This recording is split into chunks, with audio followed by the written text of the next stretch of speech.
In this presentation, I will be focusing on 3 female athlete stories and the similarities between them. I will use Mia Hamm as my pioneer, Hilary Knight as my superstar, and Teresa Mason, my mother, as the interviewee. Let's get to know these lovely ladies. I'll start with Mia Hamm. From the video Dare to Dream that we watched in week 1, I'm sure this class already knows a lot about Mia Hamm's achievements in women's soccer. Here's a list of Mia's personal achievements. A few of these items include being the youngest member at age 15 for the U.S. national women's team, winning a gold medal for the Olympics in 1996, and numerous awards from the NCAA. I didn't choose Mia Hamm because she was the face of women's soccer or how she hit mainstream America after the 1996 Olympics. I chose her because of her background. Growing up, from the relationship she had with her brother, and being a standout player in her sporting career but staying very humble at the same time.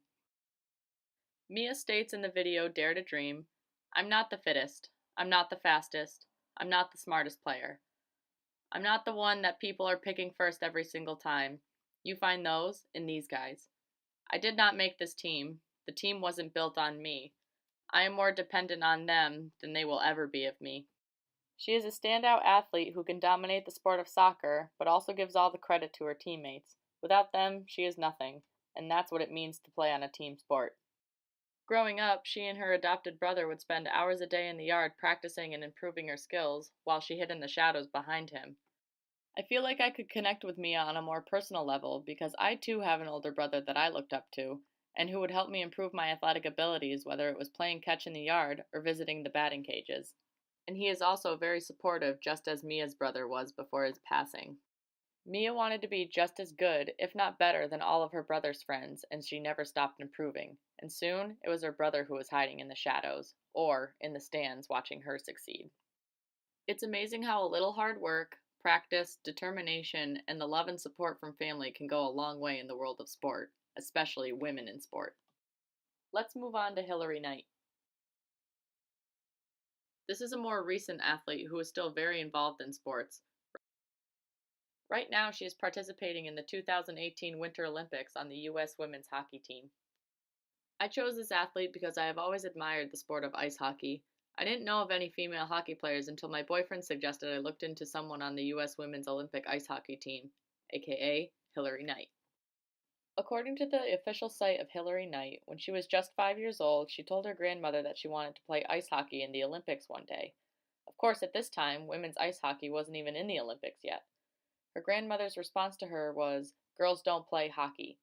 After hearing this, Knight's mother replied, "Get with the times, Hilary plays hockey." I can relate to this on many levels because my mother, the interviewee, is my greatest supporter through my many years of playing sports. I have a short video that shows Hilary on the rink practicing some drills using a GoPro. I apologize for the quality of the video because I had to record it on my cell phone.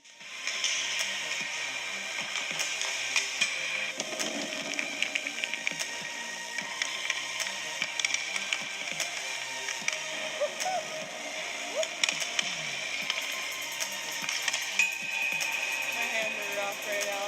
No, let's do like a two-man like passing lead.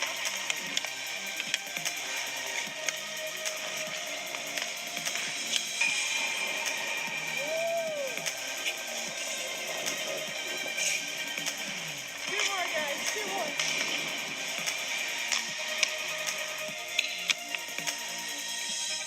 Yeah, I'm not gonna be like the person on the cover of a magazine. And through this crazy journey of playing ice hockey, it's given me confidence to embrace who I am. You're nice when I can hit the net.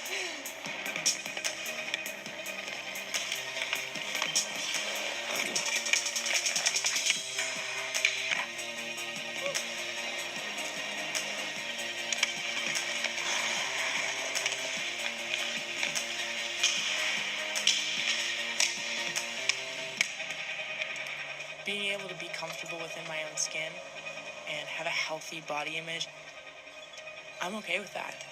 I just want to make sure that everyone else knows it's okay to be comfortable with who you are. I just want to be me. So this video's main point was to ensure women everywhere that strong is beautiful. Hillary was told that she would have to gain weight, aka muscle, in order to be faster and stronger in the Olympics. Growing up, she was always taught that women should look a certain way and that having muscles or bulking up wasn't considered pretty. However, after going through the workout plan, she realized that strong is definitely beautiful and that she's happy being herself. This is the message that she wants all females to receive. Finally, we move on to my mom, Teresa Mason. I should start by saying that it is absolutely impossible to get my mother to take a picture. So, unfortunately, there won't be many pictures in this part of the presentation, but I've looked carefully through my photos and I have found the ones you'll see here. The reason she doesn't like her picture taken is because she has many self-conscious issues, and believe it or not, a lot of it came from playing sports growing up.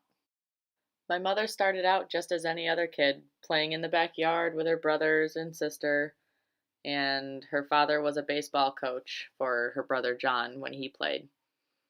It was really a lot of parks and rec, clubs, because there was no organized sports for women at the time.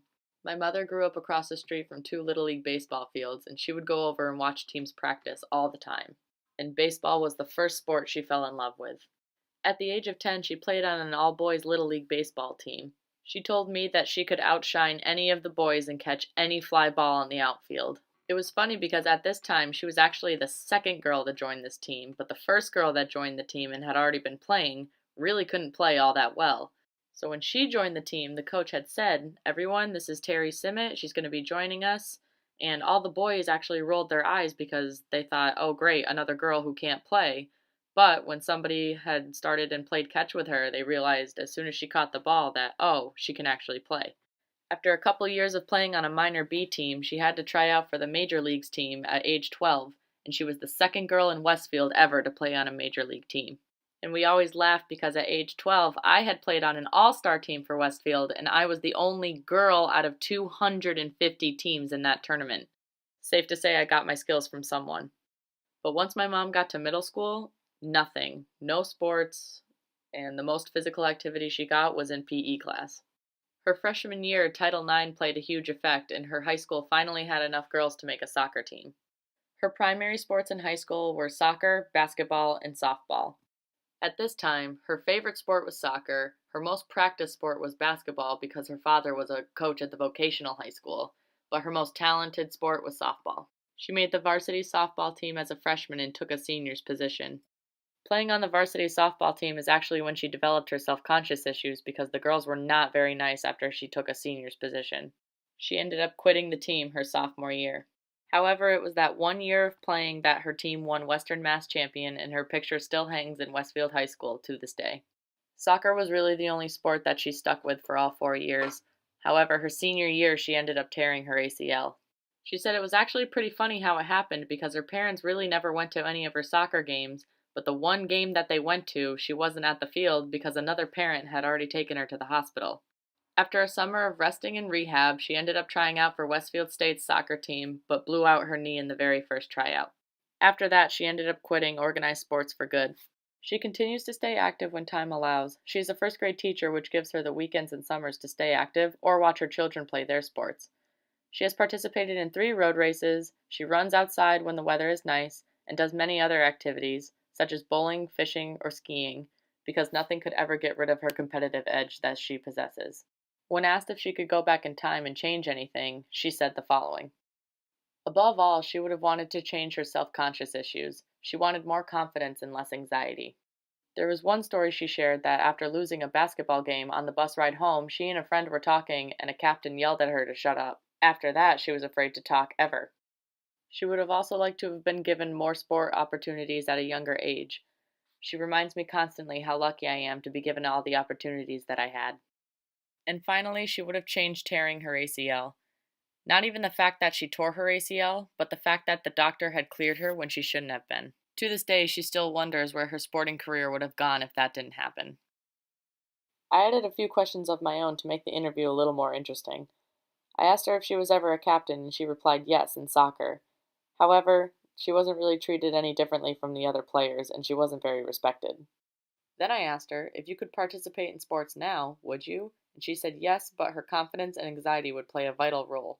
I personally participate in adult softball leagues, and I encourage her each tournament to come play with us, because I strongly believe that she is very capable of it. I love my mom very, very much. She is without a doubt my hero, and I would be nowhere without her. So, for the last 5 minutes of this presentation, I really just wanted it to be very relaxed and lackadaisical because this entire time I have just been making tedious, you know, adjustments and corrections and making sure everything comes out perfect. And to be honest, no one's perfect. None of us are. So, I just wanted to take this time to reflect about this project in general and how I am truly thankful that women in sport is where it is today. Could it be better? Probably. But I would be absolutely nothing without sports. I have played all of my life as soon as I developed fine and gross motor skills, and I can remember my father teaching me all of the skills that I need to learn, and he would always bribe me with French fries. He would take the ball in his hand and he would say, "If you hit this ball, I will buy you a large French fry from McDonald's." I don't know, something silly like that, but that's how I learned. And it's just amazing to see how we grow as athletes, no matter what gender or race you are or anything like that. And just seeing all of these female athletes for the first time and learning so much about them, you can realize how you just connect with them on a personal level, whether it's in the sport or how they grew up and, you know, how many hours they practiced. And it's absolutely just incredible. I mean, I'm very thankful every day that I always had sports, whether it would be playing Little League Baseball when I was 12 years old and then making the transition to softball and, you know, how everybody would say, "Oh, Maddie's up, back up." And it was a lot of fun. And it's to this day healthy aggression. It's the way that I deal with things or not deal with things. Sometimes I've had hitting sessions with my father that, I would go to the batting cages, I would hit a bucket of balls, and then I would start sobbing. And, you know, it's just an outlet to get away from the real world. And it just amazes and surprises me that, women didn't really have this opportunity back in the day. And it sucks. Or maybe they didn't want it. But I mean, you look at the Olympics now, you know, there used to be 12 people participating, or excuse me, 11 females participating when the Olympics allowed women. And now it's in the hundreds of thousands of women participating. And that's amazing to see the progression that it's had. I mean, just in some of the videos we watched in class or the articles we read, it's amazing to see how women were once thought as traveling prostitutes for a baseball team, or you know, some sports were too girly or not considered girly. I don't know. And then everybody was so concerned about women's safety and, oh, they won't be able to have children. And it amazes me that where do you come up with this kind of stuff? Which is also a big reason of why I joined this class in general, that I wanted to learn all of this stuff because sadly enough, as an active female in sports, I haven't really paid attention to women in sport at all. And so far, this has already been a really eye opening experience, and we're only in week 5 now. I'm excited to see all the other presentations we have. But anyway, back to my presentation. A little bit about my background is, as I said, playing in the backyard, positive reinforcements of learning how to hit, and then it was just constant. Softball is my primary sport. But I will do anything and everything to stay active all the time, whether it's going on a hike, going fishing, playing golf, bowling, softball, organized sports, unorganized sports, recreational, club, anything to keep me going, I will do. In middle school, I played soccer.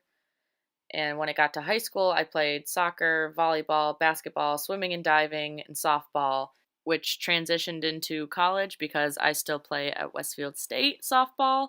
And I had also played on the golf team this past fall.